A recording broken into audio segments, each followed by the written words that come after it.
Welcome to Faded Echoes. I am your host, Ombra. Tell me in the comments where you're joining from.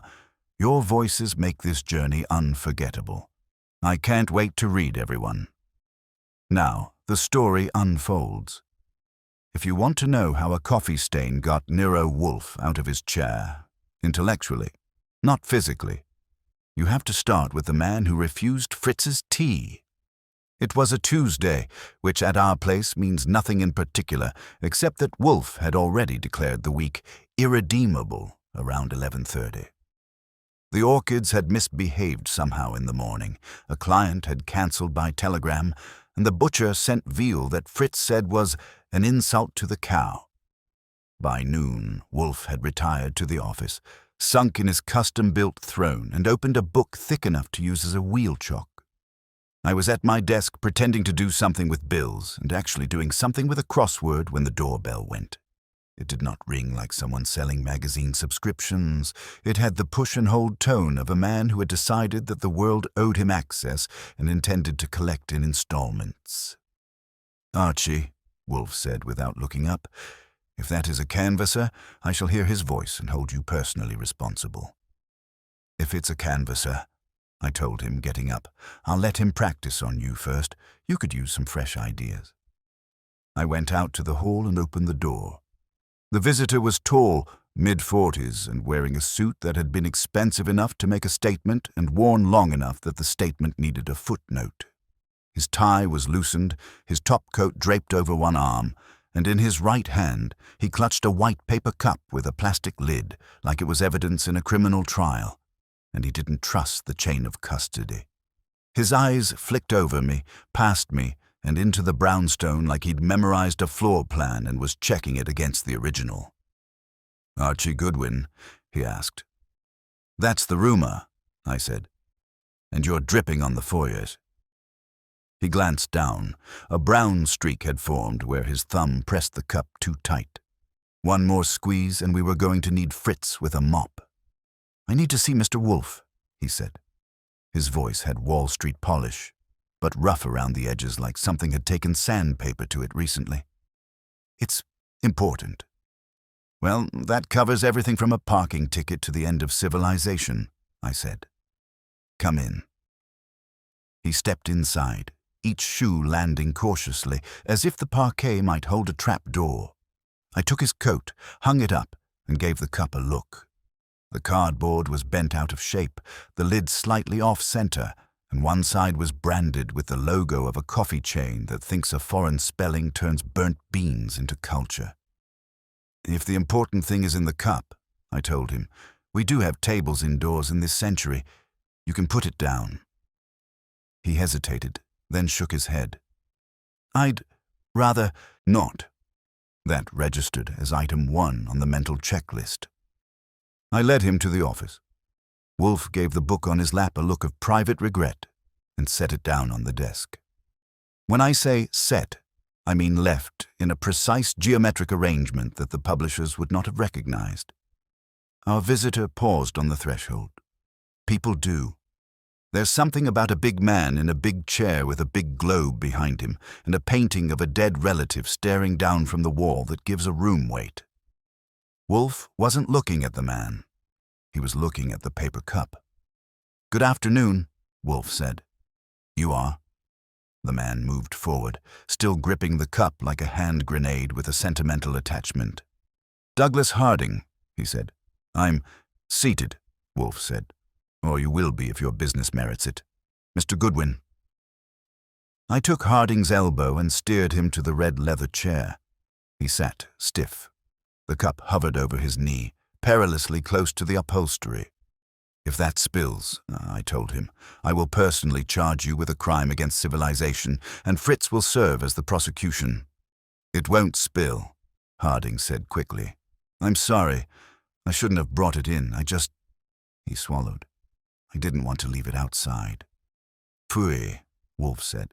"Mr. Harding, if you have come here to discuss beverages, you have erred grotesquely in your choice of audience. State your business. Briefly." Harding took a breath and finally set the cup down, gingerly, on the edge of my desk. He positioned it like a chess piece, then pulled his hand away as if expecting the cup to jump back into his grip.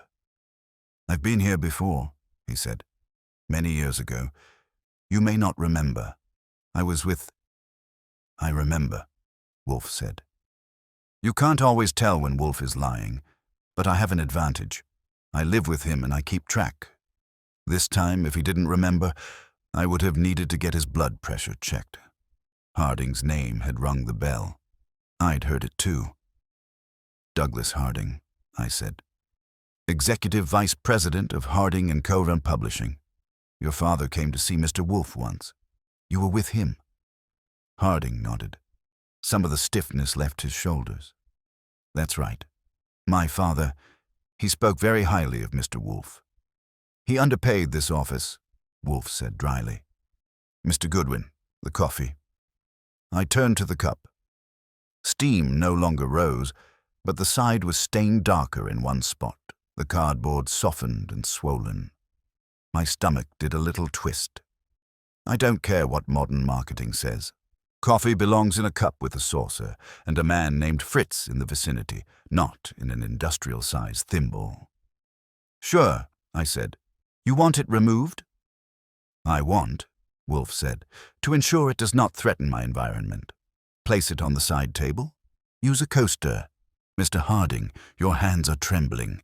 That either implies shock, an excess of caffeine, or both. Is your distress caused by the contents of that cup?" "Yes," Harding said. "That," Wolfe said, "is interesting. Proceed."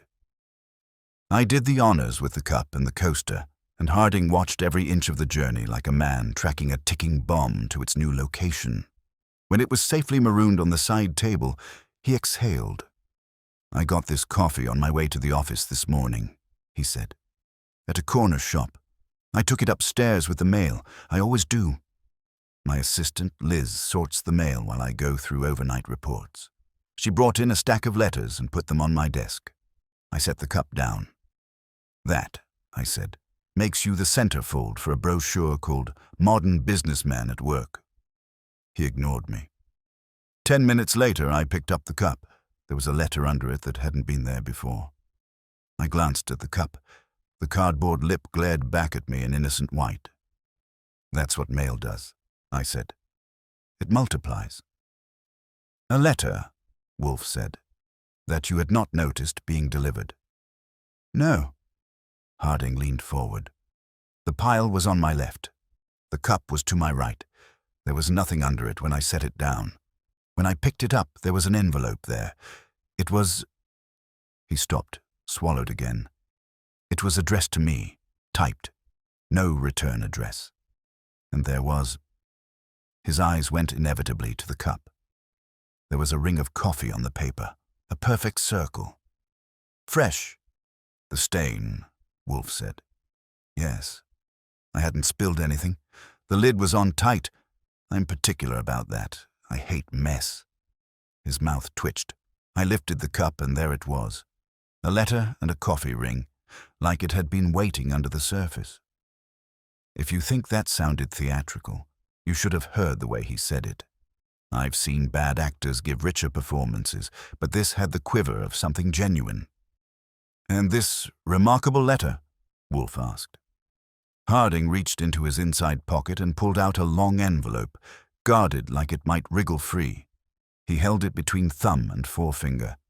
"I brought it," he said. "Of course I brought it. I thought I should bring it exactly as it was." He stood up halfway, then paused. "Should I?" Wolfe closed his eyes briefly, the way he does when he's inserting patience into his bloodstream by sheer willpower. "Lay it on the desk," he said. "No, not there. To your right, yes, there. Mr. Goodwin, if you would." Harding crossed and put the envelope where instructed, careful not to let it brush the leather blotter. He sat back down with relief disproportionate to the 30-inch trip. I went around the desk and picked it up. The envelope was cheap stock, the kind sold by the box where nobody looks twice. On the front, Mr. Douglas Harding had been typed in neat caps, centered with no address, city, or zip. The flap had been sliced cleanly. Letter opener, not nervous fingers. The back, there was nothing.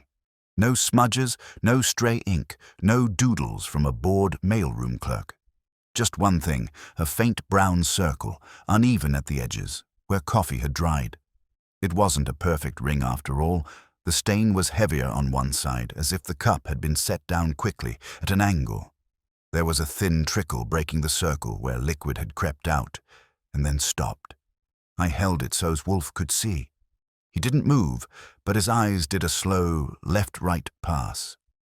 "You are sure," he asked Harding, "that this stain was not present when you received the letter?" "I'm sure I didn't receive the letter," Harding said. "Not the usual way. It wasn't in the mail pile. Liz didn't see it. It was underneath my coffee. It just appeared." "Nothing," Wolfe said. "Just appears. The day that happens, Mr. Harding, you will not be consulting a detective. You will be consulting a priest." I slid the letter out. Inside was a single sheet of paper, same quality as the envelope, folded twice. I opened it carefully. In the center of the page, typed with the same machine, were 3 lines. "You know what you did. You know who paid for it. You have 3 days to make it right." No signature, no instructions, no details. A coffee ring, lighter than the one on the envelope, overlapped the word "paid." I whistled softly and handed the page to Wolfe. He didn't take it. He just studied it from where he sat, eyes half-lidded, the way he looks at a chess position that's missing a bishop. "Mr. Harding," he said, "what did you do?" Harding flinched like the question had come with a right hook. "I don't know," he said quickly. "I swear I don't know. That's why I came. Someone's trying to shake me or trap me or I don't know what, but they know enough about me to think that note will mean something." "And does it?" Wolfe asked. Harding hesitated. That was a full, rich, satisfying hesitation. It had layers. I've made decisions," he said finally. "Business decisions. We publish books. We cancel some. We push others. There are contracts. Advances. People get hurt when expectations change." He lifted a hand helplessly. "I'm not a saint, but I haven't done anything criminal." "Your assurance," Wolfe said, "moves me not in the least." His gaze drifted again to the coffee ring. "You say the letter was not among the mail when your assistant brought it in. How do you know?" "Because I saw the pile," Harding answered. "I always do. She puts it down. I glance at the top few envelopes, then I go back to my reports, and she made a joke about someone still sending handwritten queries in the age of email. If this had been there, I would have noticed. There was nothing like it. No blank envelope with just my name. And your assistant," Wolfe said, "is incorruptible, omniscient, and infallible." "No," Harding said stiffly. "But she's honest. I'd stake my job on that." "You may be staking more than that," Wolfe told him. "The note mentions 3 days. 3 days to do what?" "That's just it," Harding said. "I don't know. I thought if it's blackmail, they'll follow up. Another letter, a call, something. But there's nothing. Just that note and the way it appeared. Like someone wanted me to know they could get to me. To my office. To my desk." His eyes went to the letter like steel to a magnet. "And the stain. It was deliberate. Too theatrical." I believed him on that last part. The placement, the timing, the little miracle of the letter under the cup. All that added up to someone with a flair for stage effects and access to the backstage. 3 days from when?" I asked. "When you found the letter?" "From this morning," he said. 9 o'clock. I checked the time. "And you came here now," Wolfe said, "at—" He glanced at the clock. 3:37. "So more than 6 hours. What delayed you?" "I had to think," Harding said. "I had a meeting. I couldn't just walk out." Wolfe's lips thinned. Civilizations have fallen with less disapproval. "Mr. Harding," he said, "you have described a crude theatricality, not a miracle. Someone with access to your office introduced the letter and the stain to produce the illusion that the letter had materialized. You have a limited circle of possible agents, yet you come to me not with names, but with stage directions. Harding's jaw set. I'm not stupid, Mr. Wolfe. I thought about my staff, about who knew I'd be in early, who knew I'd drink coffee, who has keys to my office. I could make a list. But you have not, Wolfe said. I started to, Harding said. Then I stopped, because I realized something. He leaned forward, hands on his knees. This isn't just about me. Harding & Co. is a family business. We've had fights, lawsuits, resentments. My sister, my cousin, former partners, authors who thought they were cheated. If I start asking questions myself, I could stir up something I can't control. You already have something you cannot control, Wolfe said, and it is fermented. You have 3 days if the note is not empty posturing. If it is, then you have wasted my time and your money. Harding swallowed. I'm willing to pay. Whatever your usual fee is, I'll double it. I want to know who wrote that, how they got into my office, and what they think I owe them. The last, Wolfe said. You should know yourself. I don't, Harding said. I told you. I've made tough decisions, but there's nothing that I did knowing someone else would pay for it. That's not how I operate. I didn't need a lie detector. You pick up a sense about people lying to themselves versus lying to you. Harding had a little of both, which made him a publishing executive and a human being. But something in his voice when he said that last line bothered me. The word knowing had come with italics. Wolfe shifted in his chair. That, for him, is equivalent to a man in a parade doing cartwheels. Why me? He asked. You could engage your own corporate security, an attorney, the police. The police? Harding gave a short, sharp laugh. And tell them what? That a letter appeared under my coffee and hurt my feelings. That some anonymous idiot sent me a vague threat. They'd pat me on the head and tell me to let them know when someone actually does something. As for security, they're good at changing locks and checking badges. This, he gestured towards the letter, is personal. Whoever did this knows me. They're counting on my reaction, on my conscience, I suppose. His mouth twisted. I'm here because my father would have come here, and because everyone in my world knows that Nero Wolfe doesn't leave his chair unless the world tilts. If someone decided to play games with me, I want them to know I came to you, of all people. Wolfe's gaze went heavy, which is different from when it goes cold. Heavy means he's considering whether the universe is offering him something worth the inconvenience of thought. The sanctity of my home, he said slowly, is of greater concern to me than the sanctity of your conscience, Mr. Harding. You propose to drag your turmoil in here, plant it in my office, and expect me to fertilize it.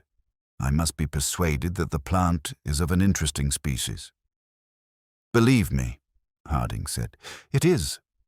Whoever sent that note knows I'll spend the next 3 days going over every decision I've made in 20 years, every author we dropped, every deal we restructured, every time we let someone think we'd do something and then didn't. They're turning my life into a guessing game where the prize is a bomb. I thought you might find that species interesting. He was better than average at this, I'll give him that. He knew how to pitch a story to an audience of one oversized genius.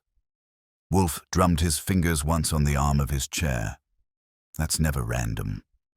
Mr. Goodwin, he said, how many of our current obligations require your attention in the next 3 days? None, I said.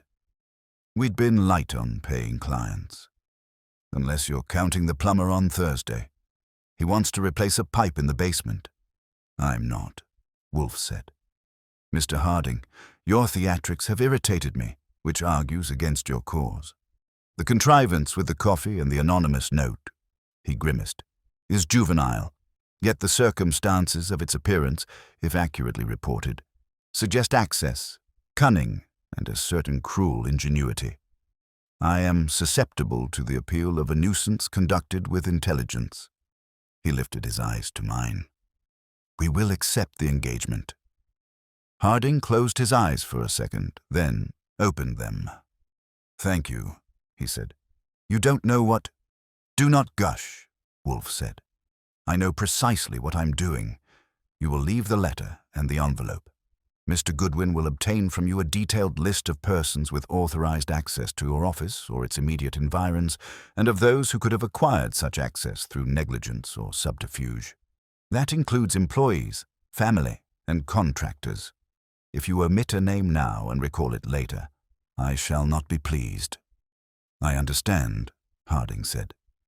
You do not, Wolfe said. But you will.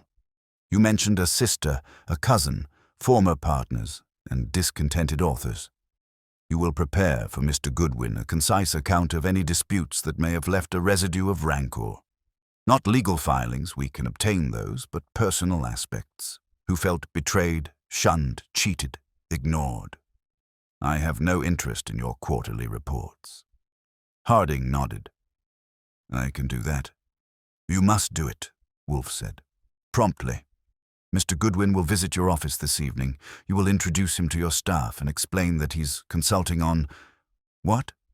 Security, Harding said after a beat. We've had a minor breach in the building. Good, Wolfe said. He will examine your desk and the surrounding area.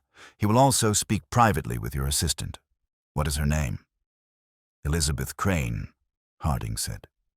Everyone calls her Liz. Everyone? Wolfe asked. Well, I suppose not everyone, but almost. Almost, Wolfe repeated and let it hang in the air like cigar smoke. Very well. Mr. Goodwin, you will attend to it. Sure, I said. Anything else on my shopping list? Milk, eggs, anonymous coffee-loving extortionist? Harding scraped his chair back and stood. I'll have everything ready, he said. Lists, names, whatever you need. One more question, Wolfe said. You said you have done nothing knowingly that resulted in someone else paying a price in your stead. Yes, Harding said quietly. What? Wolfe asked. Do you remember most often when you cannot sleep? Harding looked like he'd been slapped. His lips parted, then closed. For a moment his eyes went somewhere else entirely. I'll put that in the list, he said. Wolfe made a small sound that might have been assent and might have been disappointment. Do so. Mr. Goodwin will see you out. I walked Harding to the hall. He took his coat, shrugged into it, and reached automatically for the side table near the door where guests leave umbrellas, hats, and, in rare uncivilized cases, take-away food. His hand stopped inches short of the paper cup still sitting there. Keep it, he said abruptly. I don't want it. Souvenir, I asked. Call it evidence. His voice was tight. Or a reminder, I don't know. Just keep it away from me. He went down the steps fast, like he was afraid the brownstone would spit him back out. When the door closed, I stood there for a second looking at the cup. It sat there innocent as a choir boy, with just that one little stain around its waist and the faint smell of burnt beans. You wouldn't have thought it could bother anyone. I picked it up carefully, held it at eye level, and turned it. On the underside, there was a faint smudge where fingers had pressed the cardboard. Nothing glamorous, no sinister symbol, no convenient fingerprint. But there was one thing. On the lid, near the sippy hole, there was a tiny crescent of dried brown, like a half-finished ring. Not enough to spill, just enough to leave a mark if you set it down fast on a clean white envelope. I carried it back to the office and put it on Wolfe's desk blotter. He looked at it for a long moment. Well, I said, if we're taking cases from coffee cups now, I should warn you, the world's full of them. He grunted. The world is full of idiocy, he said, but this particular cup came attached to a man whose distress is genuine and whose conscience is compromised. That is often a tolerable combination for my purposes. And the coffee stain? I asked. He picked up the envelope with 2 fingers, as if handling something contagious. A stain, Archie, he said, is simply a trace of contact. It tells us that two things which should have remained separate were brought together, carelessly, deliberately, or by mischance. He eyed the ring. I'm curious which it was. Good, I said, because in about 3 hours I'll be at Harding & Co., meeting his honest assistant and his family full of grudges. If there's a trace of contact to be found, I'll bring it back for you to admire. Do so, Wolfe said, and stop loitering. Fritz's patience is not infinite, and you are late for lunch. He was right. I was.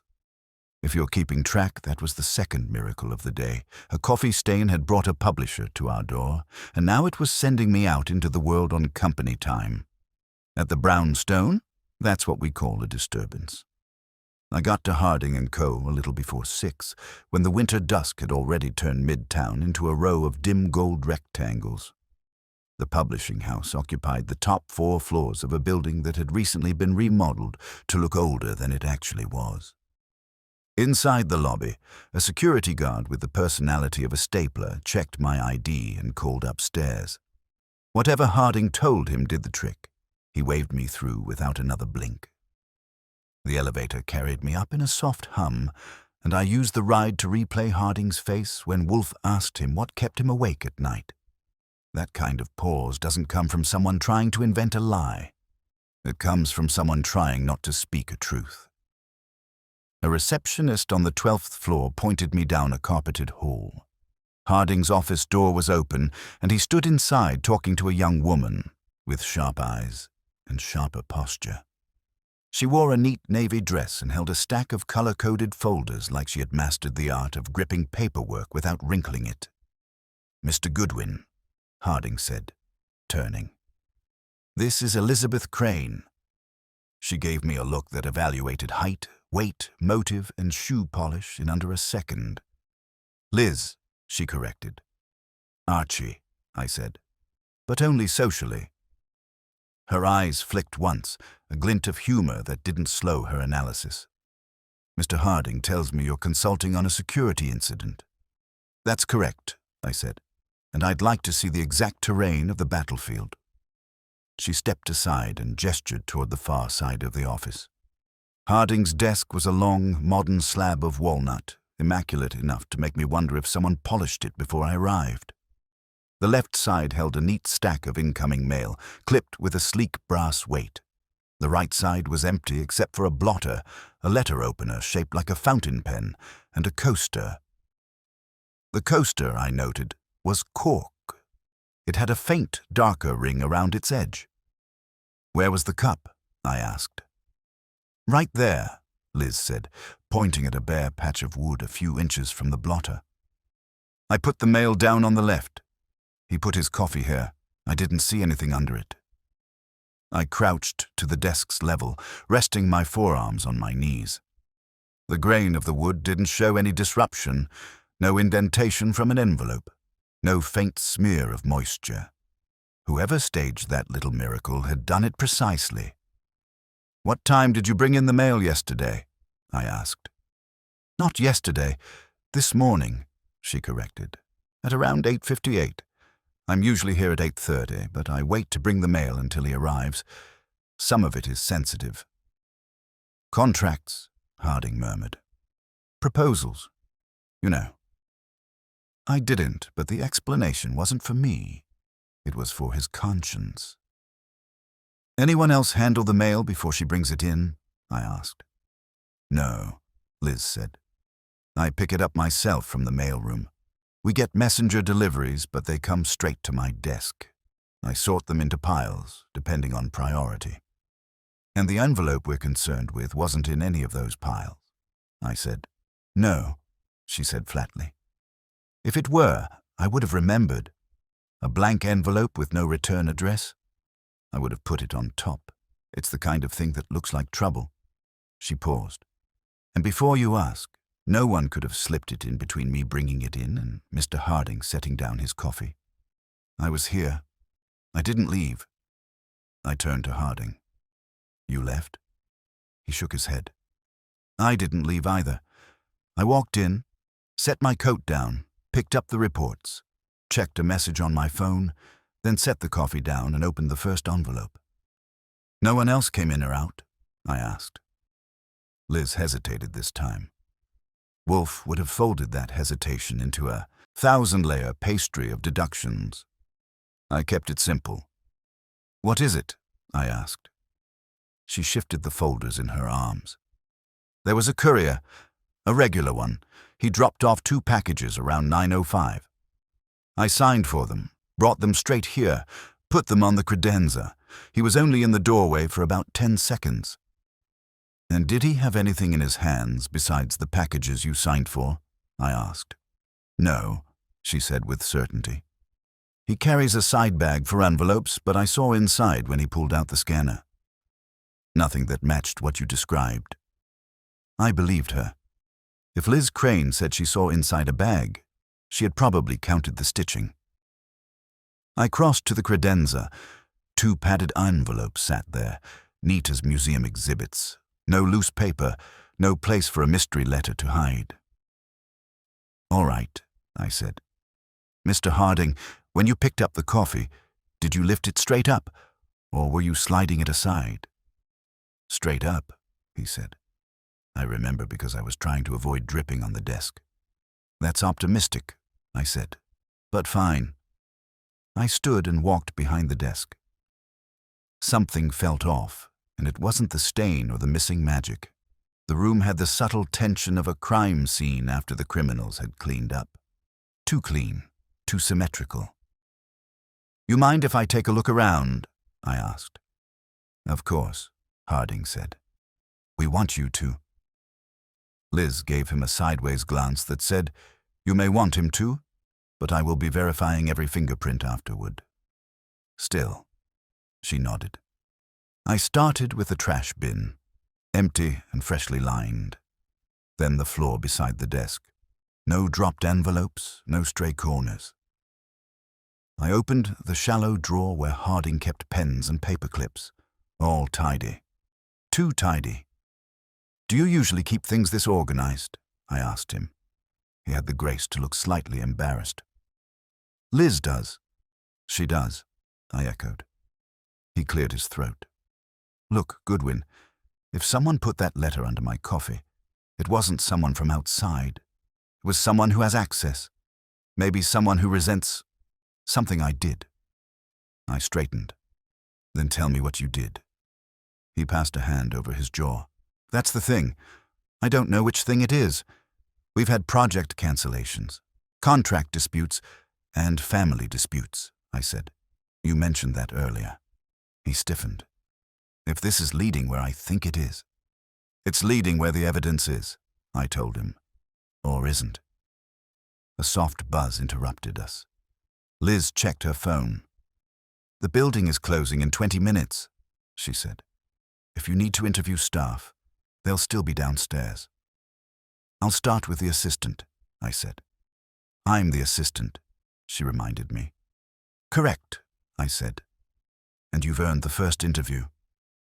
She didn't flinch. "Conference room? That'll do." She led the way. Behind me, Harding hovered by his desk. His eyes kept drifting to the empty space where the cup had been, and the look he wore wasn't businesslike, professional, or anything he'd want on a dust jacket. It was fear, and whatever caused it hadn't shown itself yet, which meant it would. Liz didn't waste time. The moment the conference room door closed behind us, she placed her folders on the table with the precision of someone slotting evidence into a chain of custody. She didn't sit until I gestured. Even then, she stayed perched on the edge of the chair, like a sprinter waiting for the gun. "All right," she said briskly, folding her hands. "Ask." "I appreciate efficiency," I told her, taking the seat opposite. "But sometimes the fastest way to the truth is the scenic route." "Noted," she said, in a tone that suggested she would not be taking the scenic route in this or any lifetime. I leaned back. "Let's start simple. How long have you worked for Harding?" 4 years. "And you like your job?" "Yes." "And him?" She blinked once. Do you need my performance review or my personal opinion? Both, I said. In whatever order makes you least uncomfortable. She took a moment, not to think but to choose wording. He is demanding, exacting, sometimes abrupt. But he's fair, and he trusts me. Her expression hardened a fraction. I know that matters to him. It mattered to you. It matters to my work. Good answer, but not necessarily true. People like Liz don't stay in jobs where there's no respect. I let that settle. Tell me about this morning, I said. From the moment you walked in. She recited it like a checklist. Arrived at 8:32. Checked overnight emails. Retrieved mail at 8:51. Sorted it at my desk. Mr. Harding came in at 8:58. I brought in the mail immediately. He said good morning, set down his coffee, and moved to his reports. I made a remark about someone still handwriting queries. Which was true? I asked. Yes. There was one envelope with calligraphy on it, and I knew he'd find it amusing. He smiled, barely. Then I left to return 2 calls. You left the office? The suite, yes. Not the building. How long were you gone? 6 minutes. During which time Harding was alone. Yes. And when you returned? He was reading a contract amendment. Nothing seemed unusual. I didn't see the envelope until he called me back in around 9:30. That was after he found the letter, I said. Yes. And his reaction? She paused. A longer pause this time. You're choosing words again, I told her. He was unsettled, she said finally. Mr. Harding does not get unsettled. Annoyed, angry, impatient. Yes, but this was different. He looked at the envelope like it was radioactive. He asked if I'd seen anyone enter the office. I told him no. Then he asked me to check the mailroom logs. And they showed nothing out of the ordinary. No unscheduled deliveries, no names that didn't belong. I tilted my head. Did he ask you not to tell anyone else? Yes. And did you? No, she said crisply. I follow instructions. The room hummed with fluorescent lighting and quiet tension. All right, I said. Now let's talk about his family. She exhaled through her nose. I was hoping you wouldn't. Why? Because the Hardings are complicated. Show me a family that isn't, I said. But give me the executive summary. His sister, Caroline, is a novelist. Successful, vocal, difficult. She believes the company undersold her last book and blames Douglas. His cousin, Robert Harding, used to manage acquisitions but left after a dispute over whether an author should be dropped. He now works for a competitor. She laced her fingers together, revealing tension in the knuckles. And there was a lawsuit from a former editor, Marianne Holtz, who claimed wrongful termination. Lost? Settled, she said. That means not lost, but not won either. She didn't contradict me. Anyone else with grudges? I asked. Oh, many, she said. But those are the ones with proximity and motive. The others, disappointed authors, agents, rejected editors. They send nasty emails, not mysterious letters with coffee stains. Don't be so sure, I said. Some people don't escalate. They sidestep. She adjusted the folders, aligning the corners. Do you believe someone in the building did it? I believe someone with access did. Building or family, employee or visitor, but someone who could move quietly. Someone who could handle paper without leaving fingerprints. Someone with patience. And subtlety, she said. Yes, I agreed. A petty grudge doesn't produce subtlety. A deep one often does. She leaned forward slightly. Mr. Goodwin, did Mr. Harding tell you he suspects someone specific? No, I said. But you think he does? I know he does, she said. I know his face. He's hiding something. From me or from you? Both. That aligned nicely with Wolfe's earlier suspicion. I made a mental note and shifted gears. "Liz, did you ever see anyone hovering around his office in the last week? Anyone lingering?" She shook her head. "Not lingering, but—" She stopped. "But there was a visitor yesterday. Not unusual, but strange in hindsight. A woman, mid-50s, grey coat. She asked for Mr. Harding without an appointment. I told her he wasn't available. She didn't leave anything, she just looked around, memorizing the layout. You notice everything, don't you? It's my job to notice what other people ignore. A talent I appreciate," I said. She considered that, then nodded once. "She left after less than a minute," Liz continued. "No name, no card. She walked straight out and didn't return. Why didn't you mention this earlier?" "Because it didn't feel connected, and because Mr. Harding told me not to mention anything unless he approved it." "Did he approve this?" "No." "Will he like that you told me?" "No." "But you told me anyway." She looked right at me. "Because I think he's in trouble, and because you look like someone who can handle trouble." I smiled. "I try." Before either of us could continue, a soft knock sounded at the door. Harding's head appeared in the gap. "Done?" he asked, too casually. "Almost," I said, rising. "We'll talk again." Liz gathered her folders and slipped past him with a nod so slight it might have been imagined. Harding lingered in the doorway. "Well?" he asked as I stepped into the hall. "We're getting there," I said. "But before I leave, I'll need one thing." "What's that?" "I want to see your office in the lighting conditions exactly as they were this morning." He blinked. "It was just natural light and overhead." "Exactly," I repeated. "Show me." He hesitated, then nodded, leading the way back down the hall. If the letter had materialized by sleight of hand, someone had counted on a moment of shadow, distraction, or angle.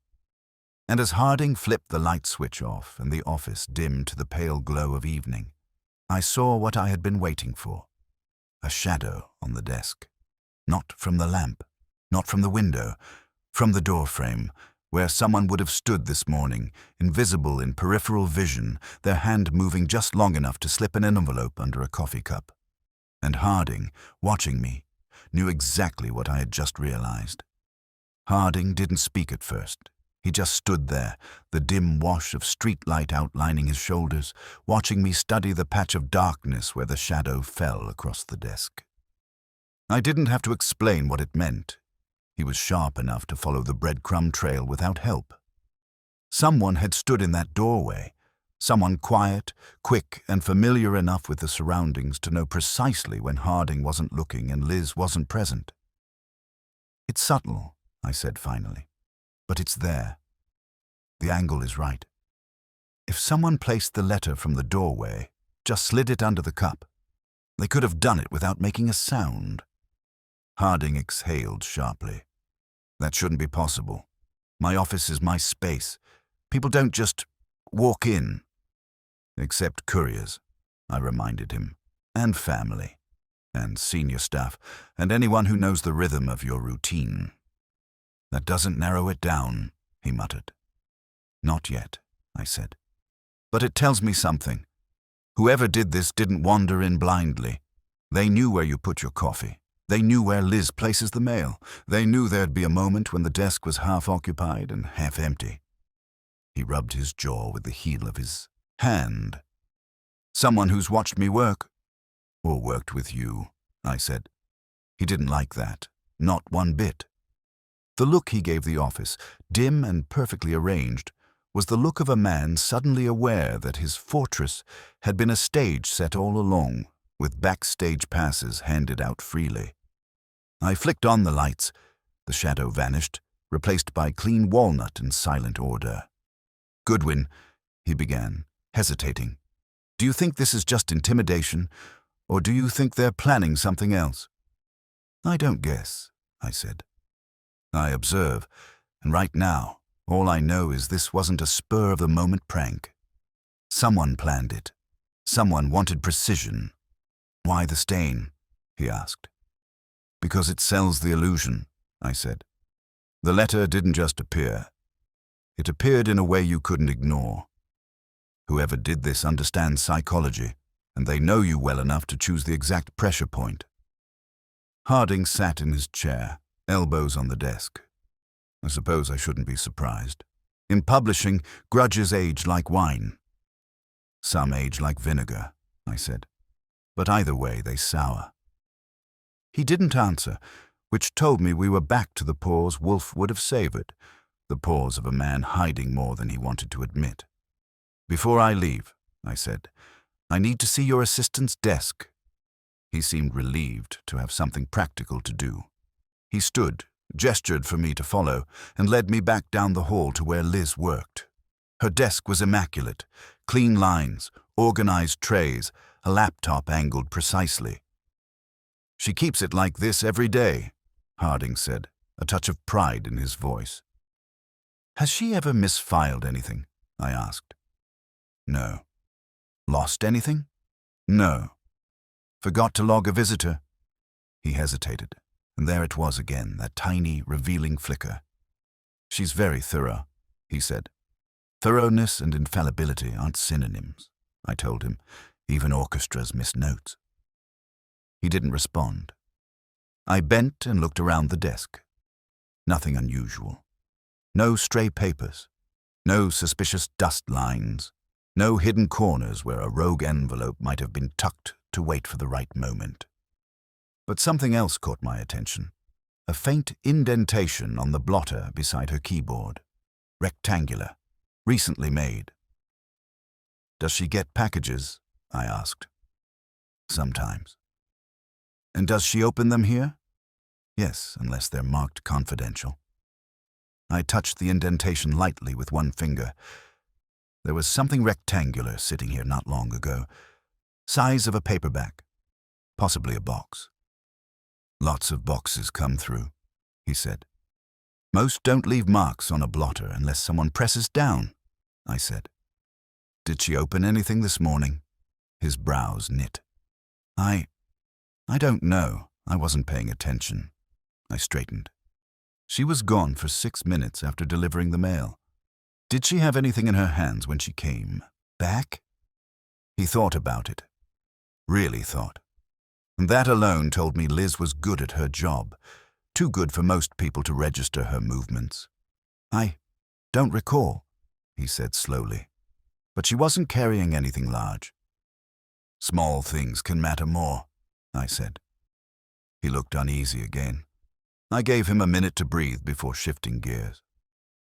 One more thing, I said. That visitor Liz mentioned, the woman in the grey coat. His shoulders went up an inch, tension registering like temperature. Yes, he said carefully. I remember her.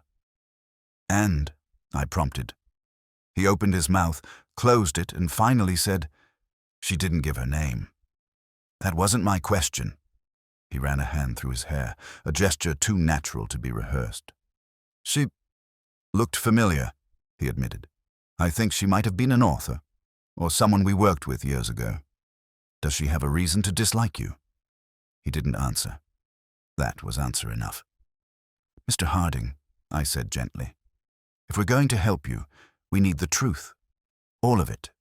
The more you hold back, the more dangerous this gets. He pressed his palms flat on Liz's desk. His voice dropped. You don't understand.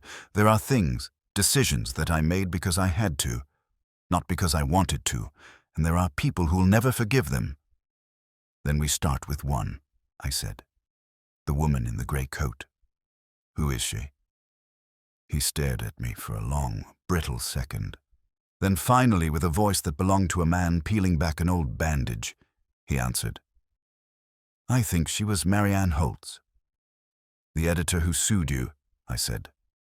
Yes, he whispered. But she wasn't supposed to come back here. She wasn't supposed to. He didn't finish. He didn't have to. The list of suspects had just gotten its first solid name and its first real shadow. Harding didn't say anything after naming Marianne Holtz. His eyes drifted to Liz's blotter, as if the faint indentation there might swallow him up and save us both the trouble of follow-up questions. Unfortunately for him, I'm not in the business of easing consciences. Start talking, I said quietly. What happened with Holtz that makes her walking through your door look like a ghost sighting? He rubbed his forehead with slow, deliberate pressure, the kind a man uses when he's trying to compress a headache back into the skull. She wasn't just an employee. She'd been with the company for 18 years. She edited some of our biggest authors. She expected, well, security, permanence. And you took that away, I said. His silence counted as confirmation. She made mistakes, he said finally. A few costly ones. A contract revision she mishandled. A manuscript she lost. And one instance of unprofessional conduct with an author. Unprofessional how? I asked. I don't know the details, he said quickly. Too quickly. But HR flagged it. We had to act, and when we terminated her, she claimed it was retaliation because she disagreed with one of our acquisitions. She said I pushed her out to silence her. Was she right? I asked. He didn't like that question. His jaw tightened. No, she was wrong, but she believed it, enough to sue, and when we settled, we also agreed she wouldn't step foot in the building again. But she did, I said. Yesterday, he nodded, eyes darkening.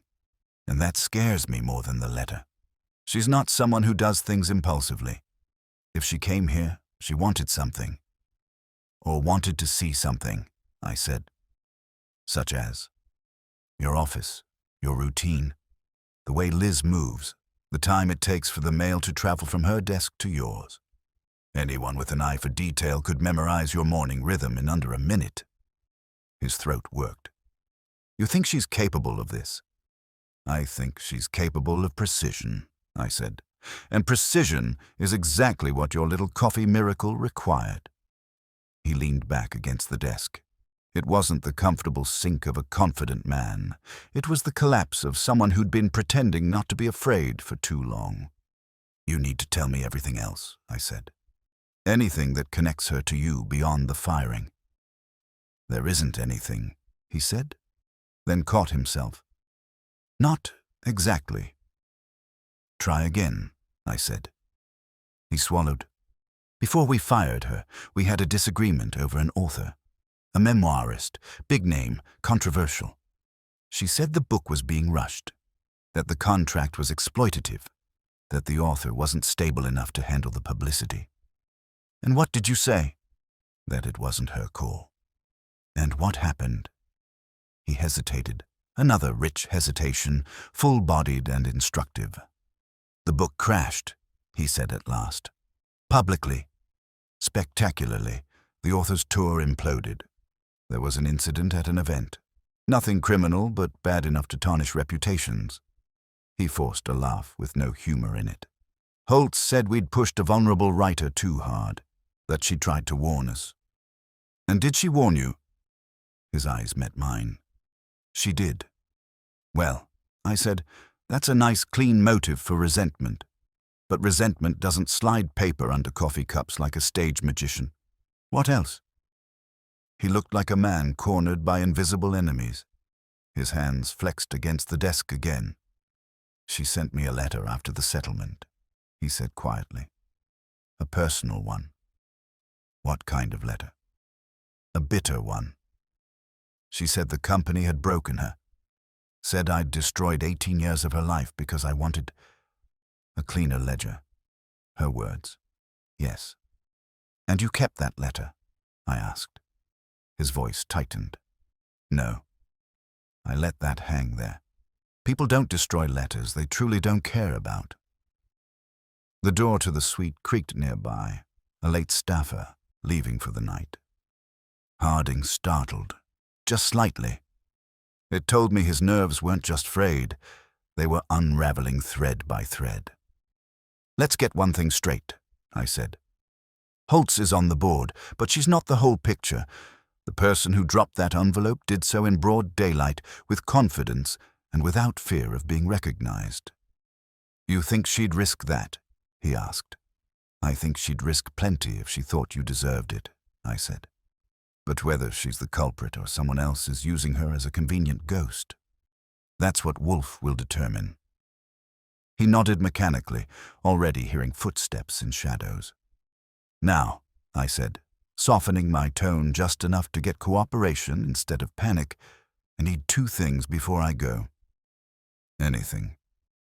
First, I said, the contact list you promised Wolfe. Every person with access to this office, direct or indirect, every grudge, every nasty email, every argument you've had in the past 5 years. He nodded. And second, I added, the letter Holtz sent you after the settlement. His lips tightened. I told you. I destroyed it. Then give me the wording, I said. Even a partial memory. You said it stuck with you, so give me what stuck. He opened his mouth, then closed it, then finally spoke with the weary cadence of someone quoting a phrase carved into his nerves. She wrote, he said slowly. Your choices stain everything you touch. I didn't say anything. I didn't have to. Because we both knew what sat at Wolfe's desk right now, dried into the envelope of an unsigned threat, a stain, a ring, a deliberate mark, and suddenly what had been a curious puzzle took on a sharper edge, a more personal blade. Mr. Harding, I said, stepping back toward the door, go home, lock your apartment. Don't speak to anyone about this except me and Wolfe. He looked at me with a mixture of gratitude and fear. You think I'm in danger? I think someone wants you uncomfortable, I said. And they're not finished. I left him standing in the empty suite, the lights dimming behind me as the building powered down for the night. The elevator ride was quiet, but my mind wasn't. I already knew Wolfe would be awake when I returned. Sitting in his chair, waiting for the stitch I'd bring back from the fabric of Harding's carefully folded life. In the moment I walked through the brownstone door, he'd smell that something deeper than a stain had begun to seep. By the time I reached the brownstone, the November chill had fully committed itself to freezing joints, ambitions, and any optimistic notions about humanity. I let myself in as quietly as a man with my shoe size can manage. But Wolfe doesn't measure disturbances by decibels. He measures them by intention. So when I stepped into the office and he lifted his head a fraction of an inch, it was as good as a confetti cannon. You're late, he said. I'm punctual enough for a man investigating the supernatural appearance of stationery, I replied, hanging my coat. If I'd known you wanted an early bedtime, I'd have skipped the revelations. That would have been unforgivably stupid, Wolfe said, closing his book with the kind of gentle precision that means he's about to demand information like a loan shark wanting collateral. I sat. All right, let's talk about your new client and his growing collection of enemies. Wolfe steepled his fingers. Translation.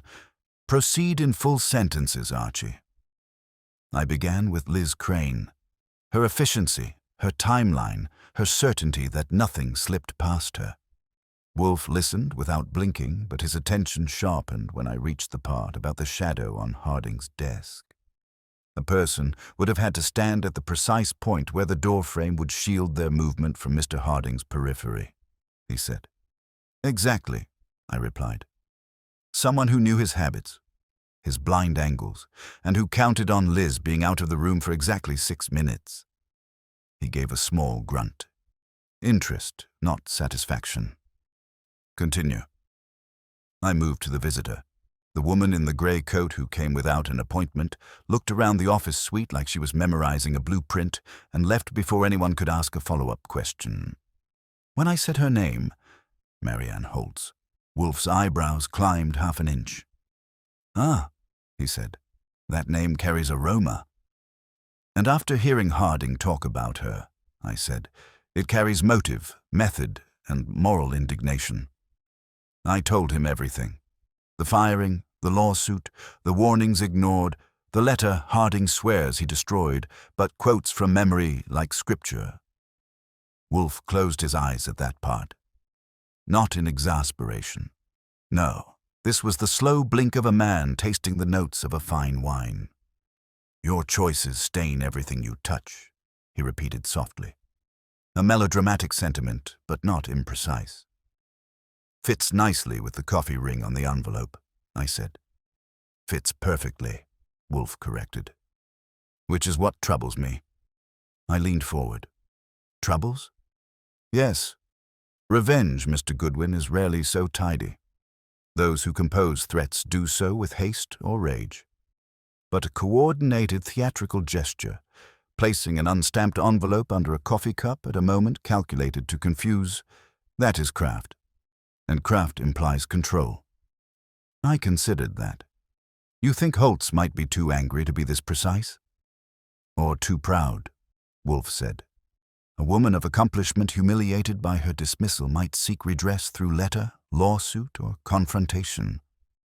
But sleight of hand, that is the art of someone who delights in manipulation, not someone who vents grievance." "You're saying the neatness is suspicious," I said. "The symmetry," Wolfe corrected. "Someone wants Mr. Harding frightened. Someone wants him to fixate on guilt. But the question," he opened his eyes, "is which guilt?" "He's got options," I said dryly. "Indeed." Wolfe frowned. His silence regarding specific transgressions suggests there is a particular event he dares not mention. We must determine what that is. "Holtz," I suggested. "Possibly." Wolfe leaned back. "But she is merely the most obvious thread. We must tug it, but gently." "Tugging gently isn't usually in my job description," I said. He ignored that. "Did you obtain the lists I requested?" "Harding will send them tomorrow morning," I said. He was too shaken to compile them tonight, or too afraid to write them down. "He must produce them," Wolfe said. "Else this inquiry stagnates." "Well, if there's one thing this isn't doing, it's stagnating," I muttered. "There's something else, too." When I mentioned Holtz, he reacted like someone had just opened a grave he'd spent years burying. "There's more between them than he wants to admit." "Of course," Wolfe said. "Scar tissue always lies beneath grievances, and Mr. Harding's hesitations, consistent and conspicuous, indicate a past act he fears acknowledging, even to himself." I stretched my legs. "Then tomorrow I'll start the grand tour. Visit Holtz, talk to the cousin who defected to the competition, check in on the sister novelist, maybe even peek into the mailroom. Whoever put that envelope under the cup knew the building's rhythm." "Good," Wolfe said. "Proceed. But first," he extended a hand. The cup. I'd set it on the filing cabinet when I came in, not wanting to disturb his sensibilities during the recap. Now he studied it like it was an artifact of a lost civilization. He tapped the softened cardboard with a fingertip. "Such an object," he mused, "is designed to conceal temperature, aroma, contents, even intent." "Coffee cup as metaphor," I said. "I should have known dinner went well." "It did not," he said curtly. "Fritz ruined nothing, but I detest eating when preoccupied. This case is vexing." That was as close as Wolfe gets to saying he's intrigued. He set the cup down, its faint ring marking the blotter like a signature. "Archie," he said. "Yes?" "Tomorrow I want 3 things. A visit to Ms. Holtz, a full accounting from Mr. Harding, and a precise reconstruction of Liz Crane's movements." "She's solid," I said. "Sharp. Efficient. Maybe too efficient to be sloppy enough for something like this." "Precisely my concern," Wolfe said. "A mind that orderly is a mind capable of extremely careful deceit." I frowned. "You think Liz—" "I think nothing yet," Wolfe said. "But I smell the faintest whiff of misdirection, and misdirection, as you know, demands close attention." I rose. "Then I'll get us more than a whiff tomorrow." "Good," he said, closing his eyes. "Now go. I'm retiring." That's all. I left the office. I glanced once more at the coffee cup on the blotter.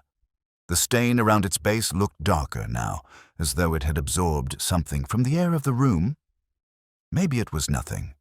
Or maybe it was a reminder, quiet, circular, and persistent, that whoever orchestrated this wanted their mark to linger, and I had the uneasy feeling they weren't finished leaving them. Morning arrived with the subtlety of a cymbal crash. I was halfway through my first cup of coffee, real coffee, brewed by Fritz's capable hands, not the cardboard sludge Harding considered potable, when the phone rang. I picked it up expecting Wolfe to summon me like a medieval lord needing a footman. Instead, Harding's voice came through the line, tight enough to pluck. "Goodwin, are you coming in today?" "That depends," I said. "Did your office mysteriously sprout another threatening letter overnight? Or did someone rearrange your paperclips in a menacing pattern?" "This isn't a joke," he said sharply. "Something happened." That tone, the mix of dread and disbelief, was becoming familiar. "Tell me," I said. "I sent Liz in early to start assembling the lists your employer asked for. When I arrived—" He paused. I heard the shallow intake of breath. There was something on my desk. "Another envelope?" "No." His voice dropped. "A book. Books are expected in a publishing house." I told him. "They're like pigeons in a park." "This one shouldn't be here," he said. "And it's marked." "Marked how?" He didn't answer right away. Then, with the defeated sigh of a man already regretting the truth, he said, "With a coffee stain." I was standing before he finished the sentence. "Stay put," I said. "Don't touch anything else, and keep Liz away from the desk until I arrive." "I already told her not to move," he said. "But she's upset." "Upset how?" "She thinks it's aimed at her." That wasn't what I expected. "Why would she think that?" "Because the book, it's one she edited. Years ago." I didn't ask more. I just told him I'd be there in 20 minutes and hung up. Wolfe heard the click, because of course he did. "A development?" he asked from behind his morning paper. Something was left on Harding's desk. Another coffee-themed calling card. Wolfe lowered the paper an inch. "Describe." "A book this time. Something Liz edited." He took a long, slow sip of his own coffee. A shift in target. Curious. Go. And be thorough, Archie." I was already heading out the door. Traffic did its best to illustrate man's inhumanity to man, but I reached Harding & Co.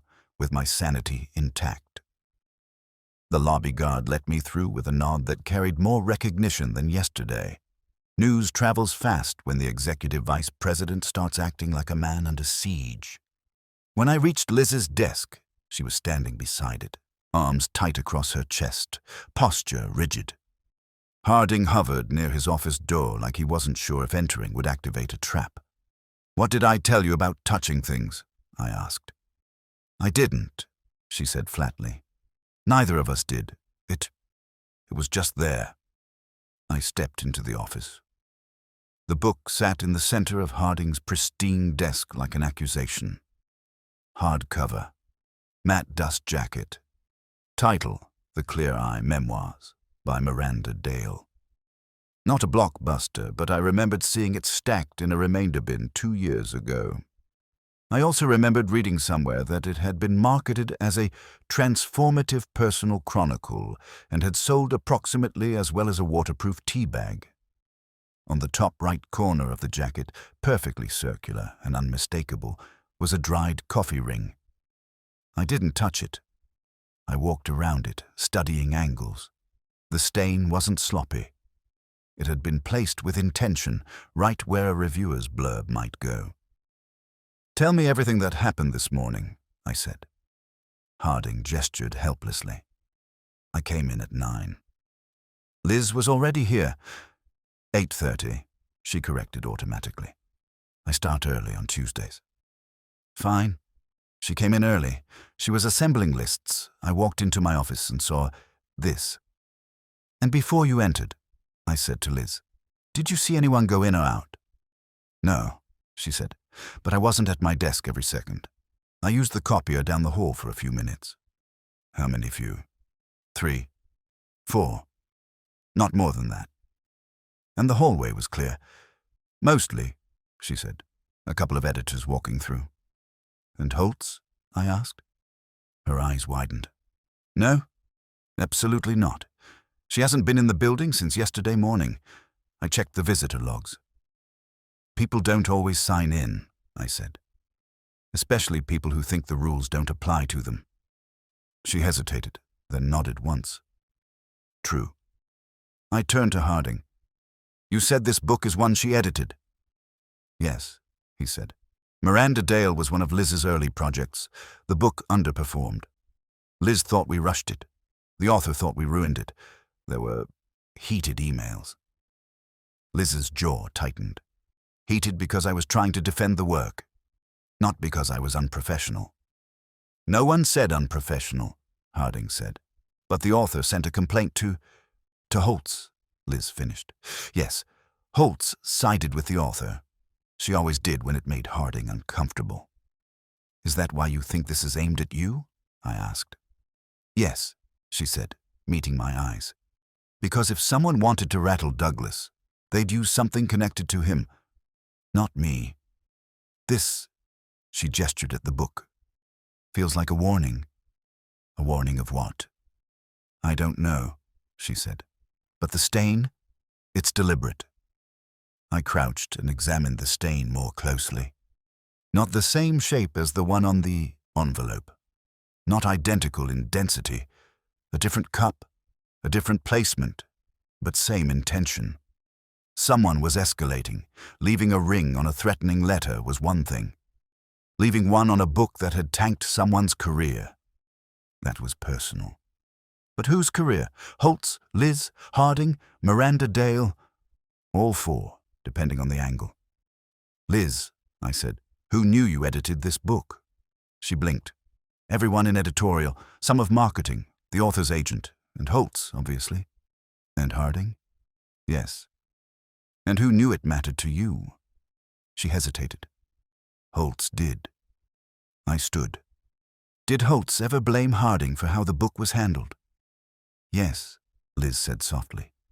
Because he pushed the release forward by 3 months. Miranda wasn't ready. The manuscript needed more time. Holtz argued for a delay. He refused. Harding stiffened. It was a business decision. One that hurt the book, Liz said quietly. And the author. And your relationships with both of us. Before I could decode the emotion behind her voice, the door to the suite opened and someone stepped inside. A courier, uniformed and purposeful, carrying 2 padded envelopes. Liz and Harding both turned toward him. He froze. Not at their faces. At the sight of the book on the desk, his eyes widened for a fraction of a second, but I saw it. And then he dropped the envelopes. The thud echoed. Sorry, he said quickly. Sorry, I'll just... He bent to pick them up. Hold it, I said, crossing the room in 2 steps. He froze again. This time, not because of a book, because he'd just realized he'd reacted to something he wasn't supposed to recognize. And in that instant, the corridor where someone had stood yesterday, slipping a letter under a coffee cup, suddenly had a new silhouette to consider. He stayed bent forward a moment too long, his hand hovering over the padded envelopes like he was waiting for permission to touch them. Most couriers move with the brisk, efficient rhythm of people who get paid by the delivery, not by the dramatic pause. This one hesitated, and that hesitation made the air in the office tighten like a drawn wire. Easy, I said, stepping between him and the door. You look like you've seen a ghost. His eyes flicked up at me. Brown, nervous, calculating. Not the calculating of a criminal mastermind. The calculating of a man caught in a place he didn't expect to be examined. I just dropped him is all, he said. Didn't mean nothing. No, I asked. Because that reaction, I gestured toward the desk, looked like something. Behind me, I felt Harding tense.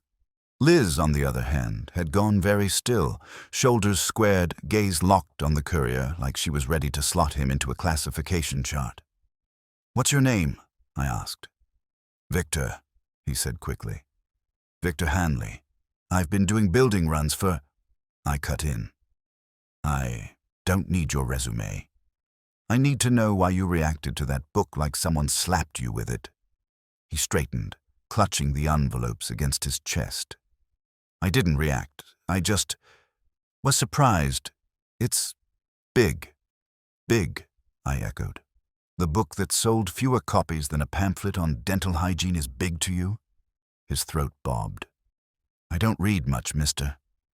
"Then what about it made your eyes go wide?" "I told you. Nothing." "Try again," I said softly. "Because right now you're acting like a man who recognizes that book, not from a bookstore, but from a memory he didn't expect to revisit." His eyes darted to the door. "Rookie move. If you're innocent, you look confused. If you're guilty, you look for exits." "Sit," I said, pointing to the chair in front of Harding's desk. "I got deliveries." "Sit," I repeated, dropping the friendliness. He sat. Harding hovered behind me, unsure if he should stand, sit, or disintegrate into a fine powder. Liz watched from the doorway, eyes sharp enough to cut rope. I leaned against the corner of the desk, letting silence do the heavy lifting. Silence, when applied correctly, has the effect of peeling layers off a man's composure. After a full 20 seconds, Victor cracked first. "It's just, I seen it before," he blurted. "In a store?" I asked. "In the trash." "Interesting. Whose trash?" He hesitated. I didn't push. I waited. People underestimate the power of waiting. They think talking fills space. It doesn't.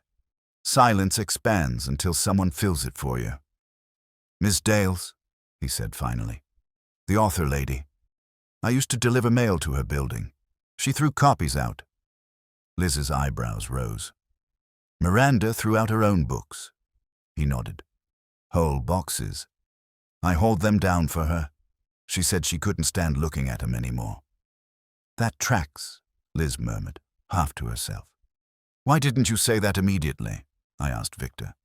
"Because—" He looked at Harding, then at Liz, then at me. "Because the day I was taking the last load out, she said something." "What?" He swallowed. "She said the book never should have been printed. That someone stained it before it left her hands. Said the publishing house ruined it. Said she hoped they choked on it." Harding closed his eyes briefly. Liz stared at the courier with something like horrified recognition. "And you remember that word? Stained?" I asked. "It stuck," he said. "People don't talk like that." She sounded not right. "Not right how?" Liz asked quietly. He hesitated again. She was crying, hard, like someone ripped something out of her. I didn't want to get involved. "And after that?" I asked. "I never saw her again. She moved out, stopped getting mail. Thought maybe she left the city." I let that settle. Then, "And the book on Harding's desk this morning, did you put it there?" His eyes shot wide. "No, I swear. I came in, saw it, freaked out because I remembered her words, and that's it." I believed him, mostly because Victor Hanley didn't have the posture of a man capable of slipping a book into an executive's office unnoticed. He had the posture of someone who bumps into walls on accident. But his presence here wasn't coincidence. Someone wanted that reaction. Someone wanted the memory of Miranda Dale dragged back into the room. "Did Miranda ever talk about anyone by name?" I asked. "Anyone she blamed." He frowned, searching old recollections. "Yeah, she mentioned a woman, said she tried to help but got crushed. I don't remember the name, something with an M. Or maybe it was an A, something short." "Helpful," I said, though it was more helpful than he realized. Holtz's name wasn't short. Liz's was. And Liz had been trying to help Miranda through that disastrous launch. I turned to her. "Did you ever visit Miranda at home?" "Yes," she said quietly. "Twice." She was spiraling. She blamed herself, then blamed us, then blamed herself again. I tried to help, but the company pushed the book through. She felt betrayed, and Holtz gave her sympathy, but no solution. "And Harding?" I asked. "He approved the rushed timeline," she said, "against my advice, against Holtz's, against Miranda's." Harding stiffened. "We had financial pressure." "She didn't care about that," Liz said. "She cared about the work." "Enough," I said, raising a hand. "We can dissect the publishing philosophy later. Right now, we stay on the timeline." I turned back to Victor. "Did Miranda ever say she wanted revenge?" He hesitated, but not in fear this time. In uncertainty. She said she wanted someone to feel what she felt." "How long ago was that?" I asked. 3 years. Harding paled. Liz didn't move. I nodded slowly. "All right, Victor, you can go. But if you remember anything, you come to me. You don't talk to anyone else." He stood so fast he almost knocked over a chair. "Yes, sir. Thank you." As soon as he left, Harding let out a long breath, like he'd been holding it since the moment Victor walked in. "He's lying," Harding said weakly. "He must be lying. Miranda wouldn't. She couldn't." Liz glanced at him. "You don't know what people are capable of when they're hurt." I looked between them. Two people carrying guilt like invisible baggage. Then I said the thing Wolfe would have said if he were standing there himself. "This wasn't random. Someone is orchestrating these drops. Someone who knows the company's history, its failures and its wounds. Someone who wants you," I pointed at Harding, "to revisit a very specific pain." "And you think it's Miranda?" he whispered. "I think Miranda was wounded," I said. "But wounded doesn't always mean vengeful. We need facts, not fears." But even as I said it, the coffee stain on that book stared back at me, smug as a calling card. Whoever was doing this wasn't just leaving clues, they were resurrecting ghosts. And ghosts didn't appear without someone lighting the candles. Harding sank into his chair like someone had pulled the bones out of him. It didn't improve his appearance or his credibility, and it did nothing for my patience. Liz remained standing, arms folded, her expression an undecipherable blend of anger, caution, and something else. Fear, if I had to guess. Not for herself, for what this meant. "Goodwin," Harding said quietly. "If Miranda is behind this," "She might be," I interrupted. "Or she might be the name someone wants us to chase. Dead ends can look very tempting when they come with emotional baggage." He winced. "Dead end? You don't even know if she still lives in the state," I said. "Or the country. And Victor's memory of her meltdown doesn't put her in this building slipping letters under coffee cups with a magician's grace." Liz spoke up.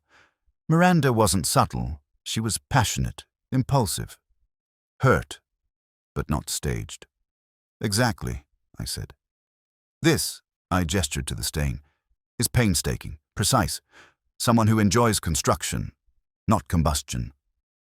Harding stared at the book like it might tell him the answer by osmosis. "Why bring Miranda into this at all?" "Because her story fits," I said.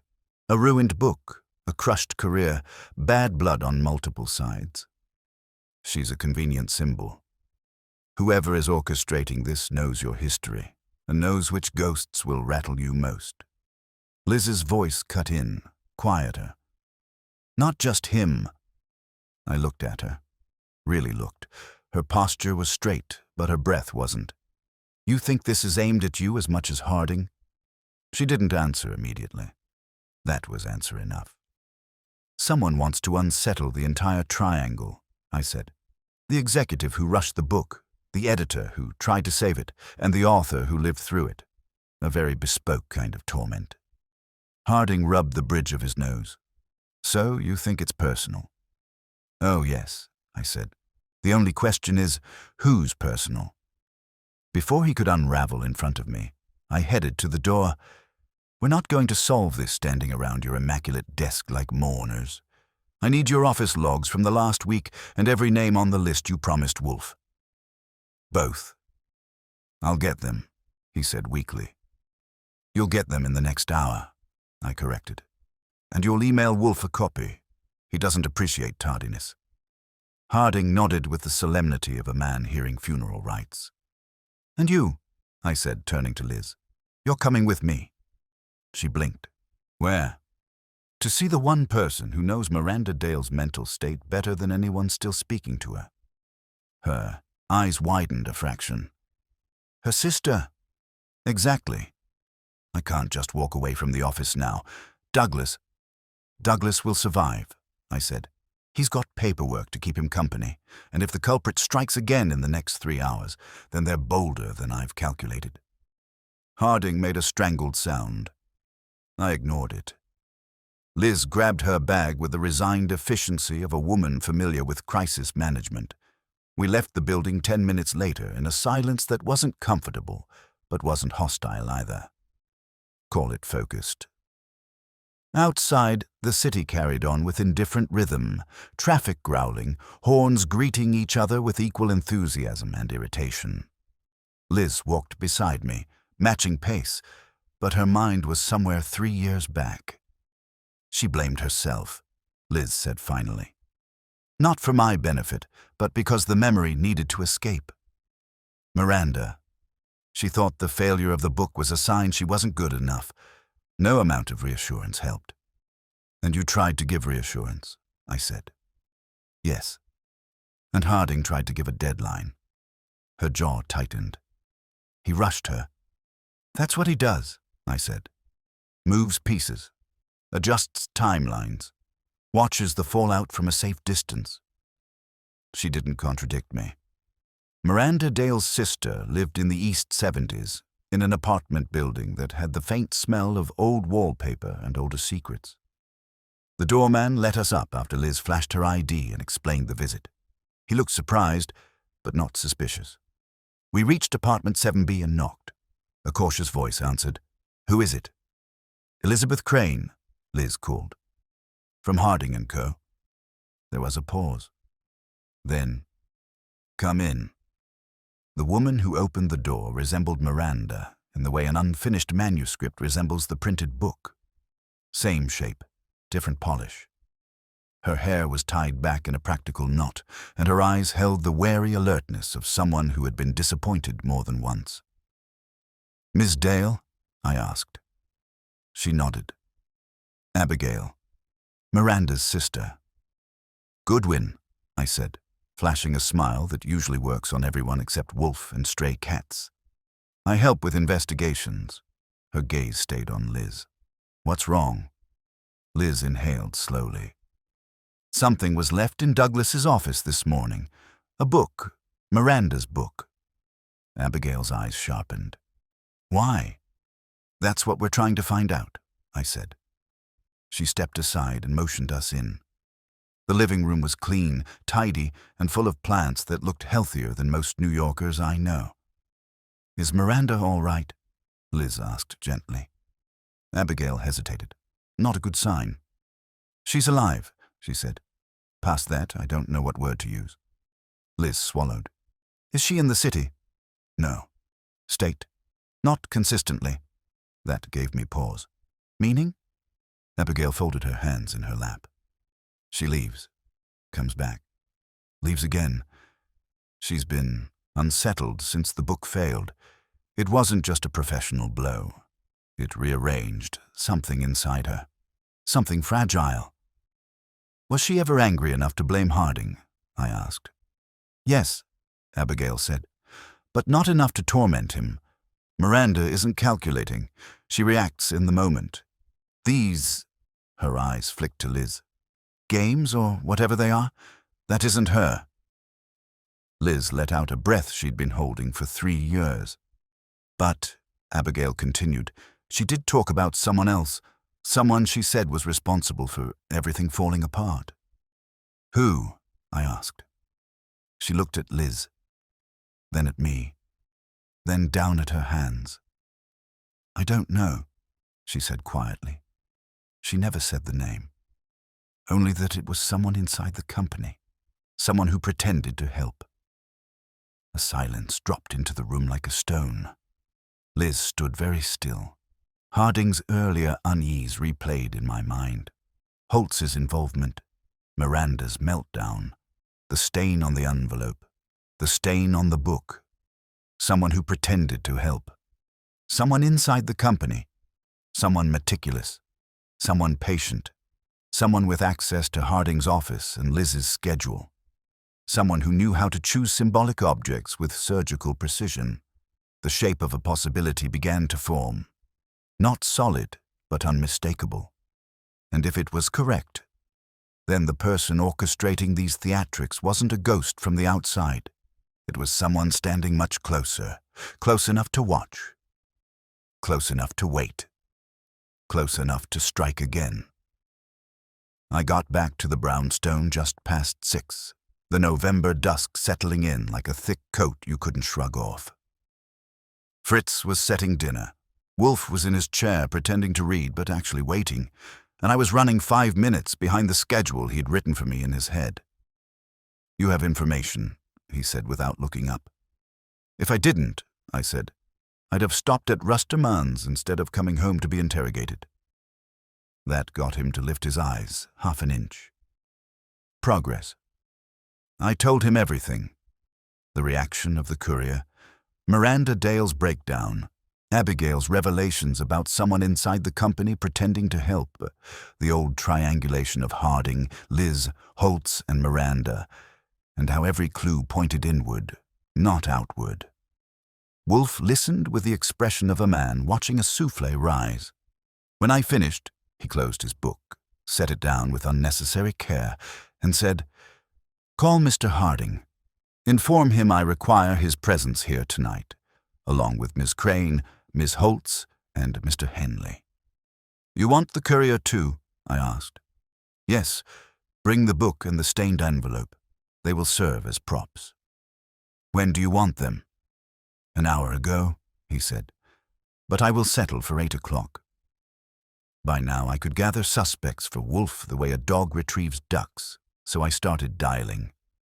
By 8:10, everyone was in the office. Harding tight as a wound spring.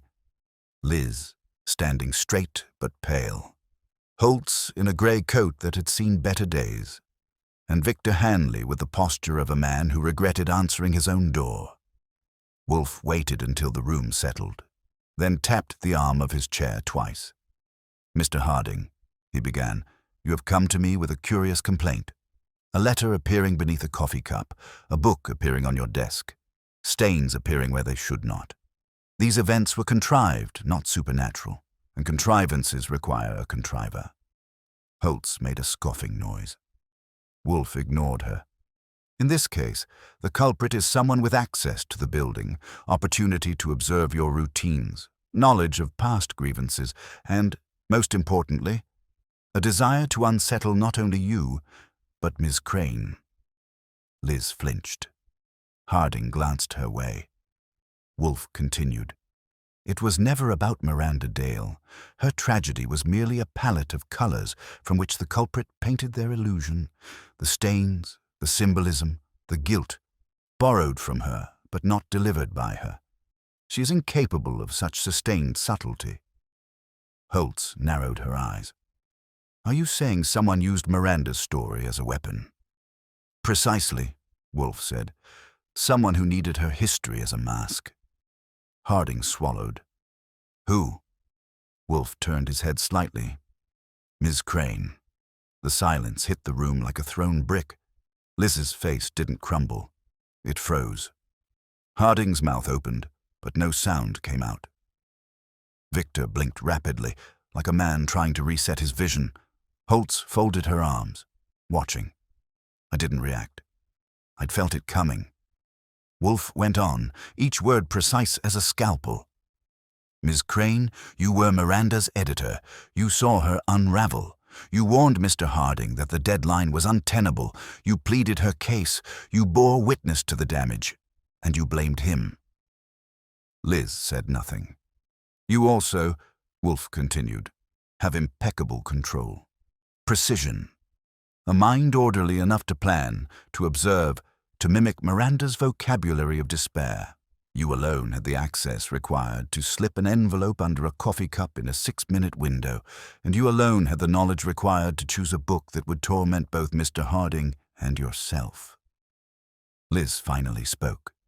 Softly, but not weakly. I wasn't tormenting myself. No, Wolfe said. You were punishing him. You wanted him to feel the weight of every rushed email, every ignored warning, every casualty of his ambition. Harding staggered a step backward. Liz. Why? She turned to him, and for the first time that day, she didn't hide anything. Because Miranda trusted me, and I trusted you. And you destroyed her. She never recovered. She will never recover. And you sat in meetings and talked about numbers. That wasn't my intent, Harding whispered. No, she said. Your intent was efficiency. The result was devastation. Holtz exhaled. God help us, Liz. Why not confront him? Directly. Liz's eyes glistened, but she held her posture. Because men like Douglas don't hear confrontation, they hear noise. I needed him to hear guilt. Wolfe nodded, confirming the final stitch. You staged the events to direct suspicion toward Miss Holtz or Miranda. Both plausible, both convenient. You exploited Mr. Hanley's memory of Miranda's words to validate your illusion, and you counted on Mr. Harding's conscience, his selective blindness, to carry the rest. She didn't argue. Wolfe leaned back. Miss Crane, vengeance is comprehensible, but trespassing into my professional sanctum of reason is intolerable. You will give your statement to Mr. Harding privately. Whether he presses charges, sues, fires, or forgives is his affair. Liz looked at Harding again.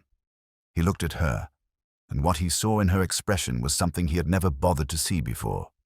Pain, responsibility, and a truth he had buried so deeply he thought it safe. He closed his eyes. When he opened them, his voice was hoarse. No charges, he said. Not tonight. Liz nodded once. Not grateful, just accepting. She left without looking back. Holtz left next, shaking her head. Victor mumbled something about dinner and fled. Harding lingered. Thank you, he said to Wolfe quietly. I didn't know. Yes, you did, Wolfe said. You simply preferred not to. Harding swallowed, nodded, and followed the others out. When the door closed, Wolfe let out a long breath, not tired, but thoughtful. Well? I asked. Well, he said. Human folly is an extravagance the world has no shortage of. He reached for his beer. And Archie? Yes? No coffee in the office this week. Which, coming from Wolfe, was as close to a punchline as we were going to get. I turned out the lights on the way to dinner, leaving behind only the faint outline of a ring of dried coffee on the blotter, the last stain in a case full of them. Like Wolfe said, stains don't appear without contact. But they disappear, eventually.